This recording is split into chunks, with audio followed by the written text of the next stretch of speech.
अस्सलाम वालेकुम अज़ीज़ तलबा, आज हम छठी क्लास का रियाजी पढ़ने जा रहे हैं। ये आपकी किताब का सफ़ा नंबर 3 है। पहले हम किताब से समझेंगे, उसके बाद में हम मिसाल देखेंगे। आइए देखते हैं आपकी किताब में क्या दिया गया है।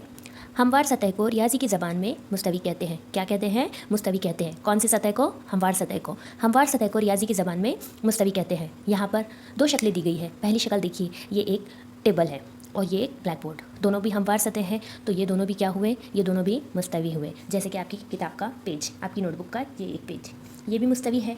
ठीक है, सिर्फ आपको इतना याद रखना है कि जो भी हमवार सतह हैं उसे हम क्या कहेंगे? उसे हम मुस्तवी कहेंगे।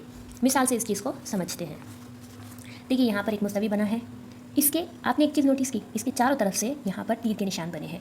ख़त के बारे में हमने क्या देखा था? ख़त के बारे में हमने देखा था कि यहाँ पर ऐसे अगर तीर के निशान बने होंगे, मतलब ये उस तरफ से लामहदूद है। शुआ भी लामहदूद होगी, लेकिन एक तरफ से, जिस तरफ से तीर का निशान होगा।